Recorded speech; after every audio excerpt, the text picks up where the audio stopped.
everybody, Dr. Tommy John here, and we're going to do movement number 5 of my spinal hygiene series. It's spine lateral bending or lateral flexing of the whole spine.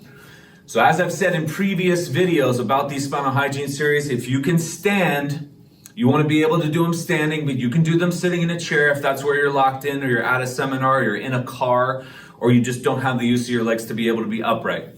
You can even do them in a bed, believe it or not.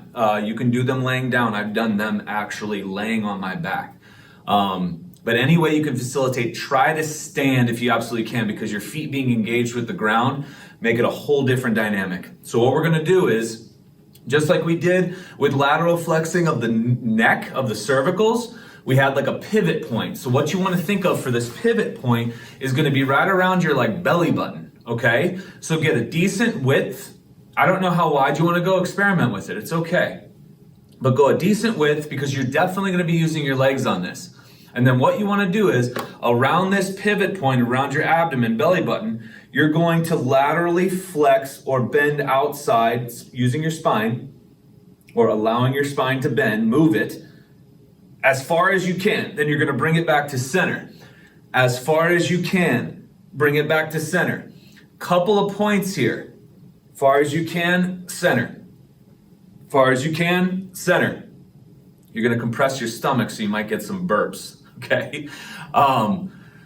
Couple of points here. The body, when spine couples movement, so when it laterally flexes, it also rotates, okay? So for this, let it be internally. Let the spine do what it's gonna do internally, but externally, we don't really wanna express too much of rotation as we're taking these laterally. So watch this. If I go to the side, try not to fall forward. If you're gonna err to a side, err back and open. Try to keep yourself just dead straight.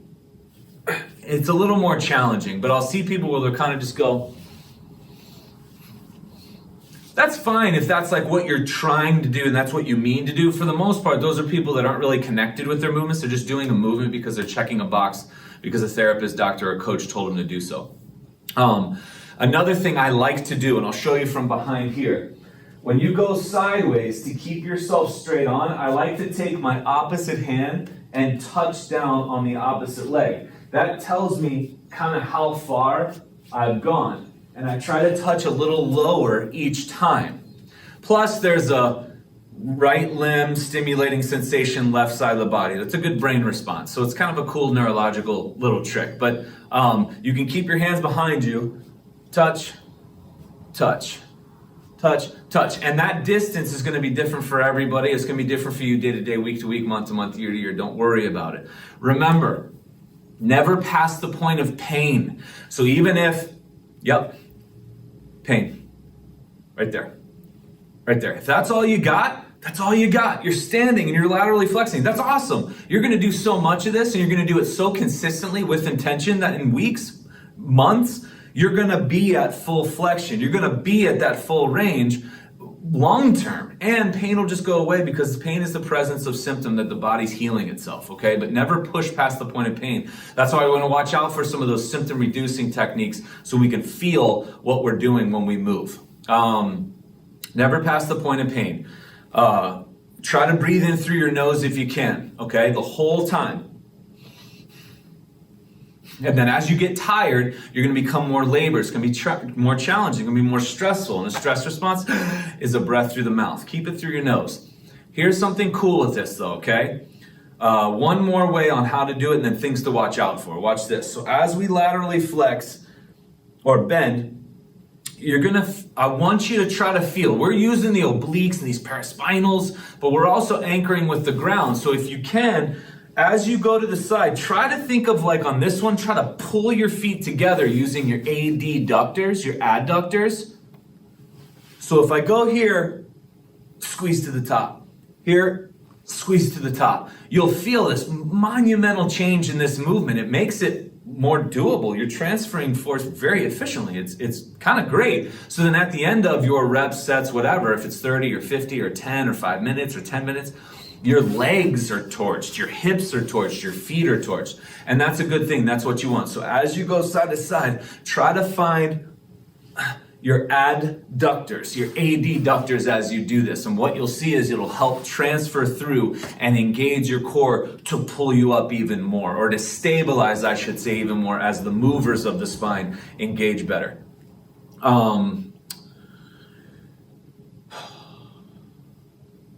Big one, another option for this, okay? And I know in my videos on Instagram and everything else, I have my arms overhead. If you want to do it arms by your side, start to do it arms by your side. Taking your arms overhead, if you think about it, you're just lengthening the lever. So there's going to be more required because you've spread mass out away from point of movement. So it's going to be more work here. If you can do that, I like pinching the fingertips together. So now you're engaging that upper back, those shoulders, those scap stabilizers as you go. Torch the shoulders. It will absolutely fry the shoulders in relation to how the back stabilizes and how all those muscles integrate down through the big toe. So that's a modification you can totally do. Let's say this becomes tough, because sometimes I'll go 5 minutes or 200 reps or 100 reps or whatever, and I'm going and my shoulders are just on fire, and it's my concentration in my shoulders taking away from everything here. I'll go here, but I don't stop. So it's a way to keep going, but it's also a modification rather than arms down. Or I'll go arms down. You can vary the positions and watch what your body does to these minute changes, okay? Breathe through the nose, never past the point of pain. Stand if you can, okay? If you're gonna sit down, you'll just be seated in a chair. It's the same deal. And then if you're laying down, you'll see, laying down is actually gnarly. If you're doing it laying down, but you want to try to engage standing up, unless you absolutely can't stand up, laying down is an option. Oh, point of reference, watch this. This is something that we like to do, we like to default to. So if you watch my midsection, as we go, here's something to watch out for. This becomes lateral flexing, where my point of pivot just shifts away from center. So we're not really doing much here as it relates to the ground, versus this. Ooh, big difference. So what I like to urge is awareness. I don't like mirrors used a lot. I don't like video used a lot from a self-analyzation technique. I like feel. You'll do 2,000 more reps or thousands more reps with feedback, but when you get there, you're locked there. If you immediately see it, it's fine, you'll be correct early, but it takes more times to lock it in. It's totally fine, both are great. Just have feedback at all times. And that learning process will be so much deeper neurologically. So try to feel on that, trying to prevent that swaying, okay?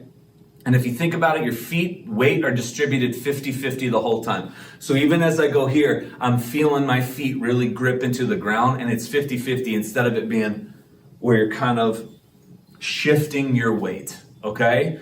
Again, never past the point of pain, breathe through the nose, stand if you can, and explore whatever reps and sets whoever is demonstrating this for you.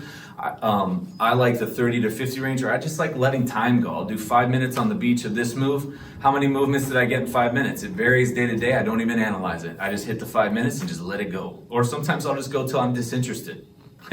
Okay? Don't overanalyze too much. Again, spine number 5 move in the series of spinal hygiene moves I've got. Never stop moving. Take care.